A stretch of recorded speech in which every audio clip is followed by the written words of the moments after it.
ரிஷபராசி உங்களுக்கு எந்த தெய்வம் அதிர்ஷ்ட தெய்வமா இருக்க போறாங்க, எந்த தெய்வத்தை நீங்க வழிபட்டா குலதெய்வத்துக்கு நிகராகவும் அதிர்ஷ்ட தெய்வமாகவும் இருக்கும் அப்படின்றத நம்ம இந்த பதிவுல பார்க்கலாம்.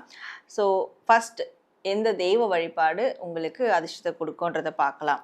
ரிஷபம். ஸோ இவரை இப்போ நீங்கள் வழிபடுறதுனால அதிர்ஷ்ட தெய்வம் எடுக்கிறதால உங்களுக்கு என்னென்ன நன்மைகள் நடக்கும் அப்படின்றத பார்க்கும்போது என்ன மேனிஃபெஸ்டேஷன் ப்ராசஸ் மேற்கொண்டா உங்களுக்கு வெற்றிகள் அதிகமாக கிடைக்கும், உங்களுக்கு வாழ்க்கைக்கு சக்ஸஸ்ஃபுல்லாக அமையும் அப்படின்றதையும் இப்போ பார்க்கலாம்.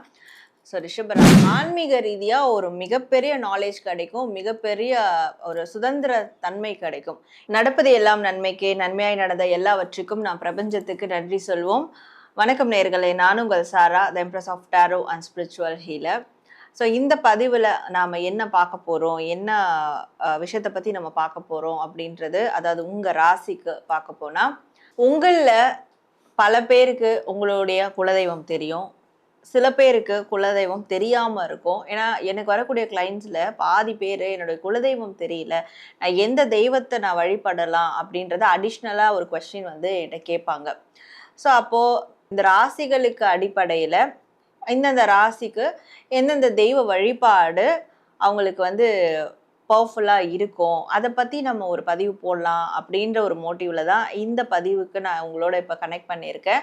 அதாவது உங்களுக்கு குலதெய்வம் தெரிஞ்சிருந்தாலும் சரி, குலதெய்வம் பற்றி தெரியலனாலும் சரி, உங்களுக்கு இஷ்ட தெய்வம் இருந்தாலும் சரி, இஷ்ட தெய்வம் இல்லைனாலும் சரி, ஏதோ ஒரு வகையில் எனக்கான தெய்வம் யார் அப்படின்னு தேடிட்டு இருக்கீங்கன்னா, ஸோ நீங்கள் இந்த தெய்வத்தை வழிபடலாம். இந்த தெய்வத்தை வழிபடுறதுனால இப்படியான பெனிஃபிட்ஸ்லாம் உங்களுக்கு வந்து நடக்கும் அப்படின்றது தான் உங்கள் ராசியின் அடிப்படையில் நம்ம வந்து பார்க்க போகிறோம். அதோட மட்டும் நிறுத்திக்காம உங்கள் ராசிக்கு நீங்கள் எந்த மாதிரியான மேனிஃபெஸ்டேஷன் ப்ராசஸ் பண்ணால் உங்களுடைய செயல்கள் காரிய விருத்தியாகி சக்ஸஸ் ஆகும், அதை பற்றியும் நம்ம அடிஷ்னலாக வந்து பார்க்க போகிறோம். அப்போ இந்த ரெண்டு காம்போவான விஷயங்கள் நம்ம இந்த பதிவில் பார்க்க போகிறோம். ஸோ நீங்கள் இதற்கு நன்றி சொல்லும் விதமாகவும் இதை கிளைம் பண்ணுற விதமாகவும் கமெண்ட் செக்ஷனில் ஏஞ்சல் நம்பர் 555 அப்படின்னு டைப் பண்ணி தேங்க்ஸ் டு யூனிவர்ஸ் அப்படின்றதும் டைப் பண்ணி உங்களுடைய வேண்டுதல்கள் எதுவாக இருந்தாலும் கமெண்ட் பண்ணுங்கள். அண்ட் பார்க்கக்கூடிய நிறைய பேர் சப்ஸ்கிரைப் பண்ணாமலே பார்த்துட்டு இருக்கீங்க. ஸோ நம்ம சேனலை சப்ஸ்கிரைப் பண்ணி பெல் ஐக்கான் கிளிக் பண்ணிட்டு பாருங்கள். அப்போ தான் அடுத்தடுத்து வரக்கூடிய பதிவுகள் உங்களுக்கு ஆன் டைம்லேயே நோட்டிஃபிகேஷனில் வந்துடும். அண்ட் லைக் பண்ணுங்கள், நிறையா வந்து மற்றவங்களுக்கும் இதை ஷேர் பண்ணுங்கள். ஸோ நம்மளுடைய அனதர் சேனல் இருக்குது, சாரா டாரோன்னு சொல்லிட்டு, அது ப்ரெடிக்ஷன்ஸ் சேனல், டாரோ ரீடிங்னுடையது. ஸோ அந்த சேனல்லையும் போய் நீங்கள் சப்ஸ்கிரைப் பண்ணி ஃபாலோ பண்ணிக்கோங்க. இப்போது இது மாதிரி பர்சனல் கைடன்ஸ் வேணும், ஸ்பிரிச்சுவல் ஹீலிங் வேணும், இந்த மாதிரியான கிளாஸஸ் நானும் வந்து கற்றுக்கிட்டு நானும் டாரோ ரீடிங் பண்ணணும் அப்படின்னு உங்களுக்கு விருப்பம் இருந்தாலும் சரி, டிஸ்பிளே 3 என்னோட வாட்ஸ்அப் நம்பருக்கு நீங்கள் என்ன தொடர்பு கொண்டு அதை வாட்ஸ்அப் மெசேஜில் உங்களுக்கு என்ன சர்வீஸ் வேணுமோ அதை நீங்கள் மென்ஷன் பண்ணிங்கன்னா அதுக்கான டீட்டெயில்ஸ் வந்து வரும். நீங்கள் அந்த சர்வீஸை அப்பாயின்மெண்ட் ஃபிக்ஸ் பண்ணி எடுத்துக்கலாம். ஓகே, இப்போ உங்கள் ராசிக்கு நீங்கள் எந்த தெய்வ வழிபாடு செய்யலாம், என்ன மேனிஃபெஸ்டேஷன் ப்ராசஸ் மேற்கொள்ளலாம் அப்படின்றத நம்ம இப்போ பார்க்க ஆரம்பிச்சிடலாம்.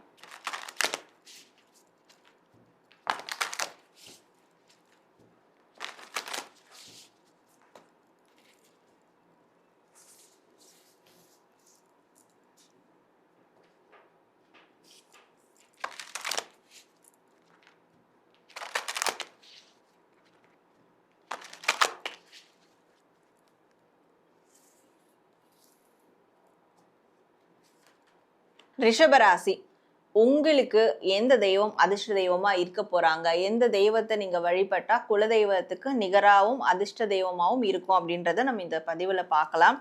ஸோ ஃபர்ஸ்ட் எந்த தெய்வ வழிபாடு உங்களுக்கு அதிர்ஷ்டத்தை கொடுக்கும்ன்றத பார்க்கலாம். ரிஷபராசி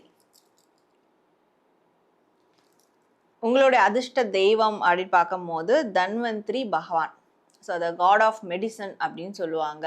நோய்வாய்ப்பட்டு இருக்கிறவங்களுக்கும் சரி, இல்லை மருத்துவ உலகத்திற்கு ஒரு அரசன் அப்படின்னாலும் சரி, யாரெல்லாம் நோய்வாய்ப்பட்டிருக்காங்களோ மனதாலையும் உடலாலையும் இவங்க இந்த தன்வந்திரி பகவானை வழிபடும் போது கண்டிப்பாக சீக்கிரமாக வந்து அவங்களுடைய உடல் நலம் சீராகும் அப்படின்ற ஒரு விஷயம் இருக்கு இல்லையா. ஸோ அந்த தன்வந்திரி பகவானை தான் நீங்கள் வந்து அதிர்ஷ்டமாக எடுத்து வழிபடணும் அப்படின்றது உங்களோட ராசிக்கு வருது. ஸோ இவரை இப்போ நீங்கள் வழிபடுறதுனால அதிர்ஷ்ட தெய்வமாக எடுக்கிறதால உங்களுக்கு என்னென்ன நன்மைகள் நடக்கும் அப்படின்றத பார்க்கும்போது, உங்களுக்கு ஏதாவது நாள்பட்ட வருஷ கணக்கில் நோய் ஏதாவது இருக்குன்னா அந்த நோயிலிருந்து நீங்கள் வந்து விடுபடுவீங்க. மன ரீதியான ஏதாவது ஒரு நோய் இருக்குது, சைல்ட்ஹுட் ட்ராமா மாதிரியான விஷயங்கள் இருக்குது அப்படின்னாலும் சரி, அதுலேருந்து நீங்கள் வெளியேறுவீங்க. அந்த நோய்கள்லேருந்துலாம் உங்களால விடுபட முடியும். அண்ட் உங்களுக்கு மிகப்பெரிய ஒரு ஹெல்த் வந்து மிகப்பெரிய அளவுல முன்னேற்றத்தை நோக்கி போகும். இப்போ ஏதாவது ஒரு மேஜர் ஆப்ரேஷன் இருக்கு, இல்ல மேஜர் ஆப்ரேஷன் பண்ணதுனால நான் ரொம்ப சஃபர் ஆயிருக்கேன், என்னுடைய உடல் நலம் ரொம்பவே மோசமா இருக்கு, பட் என் குடும்பத்தையும் நான் வந்து பார்த்துக்கணும், சம்பாதிக்கிற பாதி என்னுடைய உடல் நலத்துக்கு இதுக்கே வந்து ஹெல்த்துக்கே வந்து போயிட்டு இருக்கு, குடும்பத்துக்கு ஏதோ என்னால பண்ண முடியல, நீங்க அப்படி எப்பேற்பட்ட நிலைமையில இருந்தாலும் சரி, இந்த தன்வந்திரி பகவான் வழிபாடு நீங்க அதிர்ஷ்ட தெய்வமா எடுத்து வழிபடும் போது நிச்சயமா உங்களுடைய இந்த மெடிக்கல் ரீதியான எக்ஸ்பென்சஸாக இருக்கட்டும், அதை சார்ந்து வாங்கின கடனாக இருக்கட்டும், பிரச்சனைகளாக இருக்கட்டும், இது எல்லாத்தையும் வந்து கொஞ்சம் கொஞ்சமாக உங்களுக்கு ரிலீஸ் பண்ணி கொடுப்பாரு. அண்ட் இது மட்டும் இல்லாமல் ஆன்மீக ரீதியாக ஒரு மிகப்பெரிய நாலேஜ் கிடைக்கும், மிகப்பெரிய ஒரு சுதந்திர தன்மை கிடைக்கும். இதுதான் ஆன்மீகம், இதுதான் பண்ணணும், ஆன்மீகத்தில் இதை தான் இருக்குது, இது தாண்டி வேறு எதுவும் இல்லை அப்படின்லாம் ஒரு ரெஸ்ட்ரிக்ஷன் உங்களுக்கு இருக்குது.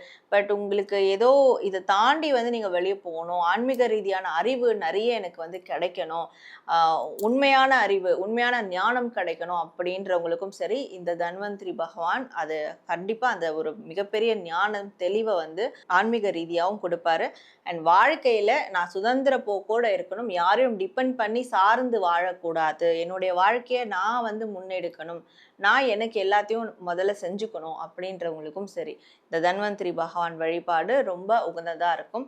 இந்த தெய்வத்தை நீங்க அதிர்ஷ்ட தெய்வமா எடுத்து வழிபட்டீங்கன்னா இந்த விஷயங்கள் எல்லாமே உங்களுக்கு நன்மையா வந்து கிடைக்கும். உங்களுடைய அதிர்ஷ்ட தெய்வம் யாரு, அவர் வழிபடுறதால உங்களுக்கு என்ன நன்மைகள் நடக்கும்ன்றதை பார்த்தோம். கூடவே நீங்க என்ன மேனிஃபெஸ்டேஷன் ப்ராசஸ் மேற்கொண்டா உங்களுக்கு வெற்றிகள் அதிகமாக கிடைக்கும், உங்களுக்கு வாழ்க்கைக்கு சக்ஸஸ்ஃபுல்லாக அமையும் அப்படின்றதையும் இப்போ பார்க்கலாம். ஸோ ரிஷபராசி, உங்களுடைய வாழ்நாள் மேனிஃபெஸ்டேஷன் ப்ராசஸ் அப்படின்னு சொல்லும் போது ஏதாவது வந்து நீங்கள் செடிகளில் வந்து வாங்கி வளர்க்க பாருங்க. பெரிய கார்டன் மாதிரி இடம் இருக்குது, பெரிய சொந்த இடம் இருக்குது அப்படின்னா நிறைய வந்து லாங் லைஃப் வரக்கூடிய மரங்களை வந்து நீங்கள் வாங்கி வளர்க்கலாம். உங்கள் கையாலே நட்டு வச்சு வளர்க்கணும், அதுதான் விஷயம். இல்லை எனக்கு வந்து காம்பேக்டான ஒரு வீடு தான் இருக்குது, நான் ஒரு அப்பார்ட்மெண்ட்டில் இருக்கிறேன்னாலும் சரி, இன்டோர் பிளான்ட்ஸை வந்து நீங்கள் வளர்க்கலாம், வெளியே பால்கனி சைடில் செடியெல்லாம் வளர்க்கலாம். அதாவது உங்கள் வீட்டில் உங்கள் வாழ்க்கையில் ஒரு செடி இருந்துக்கிட்டே இருக்கணும், அது ஏதாவது ஒரு செடியை நீங்கள் வளர்த்துக்கிட்டே இருக்கணும். இது வந்து ஆக்சுவலாக ஒரு மேனிஃபெஸ்டேஷன் ப்ராசஸாக உங்களுக்கு எப்போவுமே இருக்கும். அந்த செடி எந்த அளவுக்கு நீங்கள் வளர்க்குறீங்களோ, எந்த அளவுக்கு க்ரோ அப் ஆகுதோ, அது வளர வளர உங்களுடைய வாழ்க்கையும் எப்போவுமே வளர்ந்துக்கிட்டே இருக்கும். ஏன்னா நீங்கள் ஒரு டிசிப்ளினான ஒரு ஃபேக்டருக்குள்ளே வருவீங்க. ஸோ இந்த செடியை நம்ம இப்படி தான் பராமரிக்கணும், இதை இப்படி தான் நம்ம டெவலப் பண்ணணும், அது எல்லாமே உங்களுக்கு ஒரு அந்த டிசிப்ளின் ஃபேக்டர்ஸை வந்து கற்றுக் கொடுக்கும். அண்ட் ஆர்கனைஸ்டாக இருக்கவும் உங்களுக்கு அது ஒரு சப்போர்ட்டிவாக இருக்கும் எப்போவுமே. ஸோ அப்போ நீங்கள் ஒரு செடியை எப்படி வளர்க்குறீங்க அப்படின்றத பொறுத்து உங்களோட வாழ்க்கையும் நீங்கள் அந்த அளவுக்கு ஆர்கனைஸ் பண்ண ஆரம்பிப்பீங்க, டிசிப்ளினாக கொண்டு வர ஆரம்பிப்பீங்க. ஸோ அப்போது உங்களுக்கு என்னெல்லாம் தேவைகள் இருக்கோ, நீங்கள் எதெல்லாம் சக்ஸஸ் பண்ணணும்னு நினைக்கிறீங்களோ, இந்த விஷயங்கள் அங்கேயும் வந்து உங்களுக்கு அப்ளை ஆகிறதுனால நீங்கள் எப்போவுமே மரம் செடி இதை வந்து வளர்க்குறத பாருங்கள்.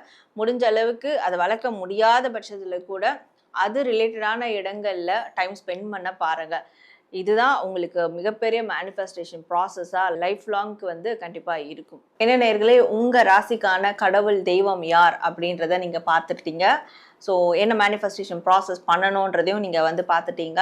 அப்போது இதை கிளைம் பண்ணுற விதமாக, இதற்கு நன்றி சொல்லும் விதமாக கமெண்ட் செக்ஷனில் ஏஞ்சல் நம்பர் 555 அப்படின்றதையும் தேங்க்ஸ் டு யூனிவர்ஸ்ன்றதையும் கமெண்ட் பண்ணி உங்களோட வேண்டுதல்களை நிச்சயமாக கமெண்ட் பண்ணுங்கள். நடக்கும்ன்ற நம்பிக்கையோட லைக் ஷேர் அண்ட் சப்ஸ்கிரைப் பண்ணிக்கோங்க. இது மாதிரி வேறு என்ன டாபிக் பேஸ் பண்ணி உங்களுக்கு ரீடிங் வேணும்னாலும் தாராளமாக கமெண்ட்டில் நீங்கள் தெரிவிக்கலாம்.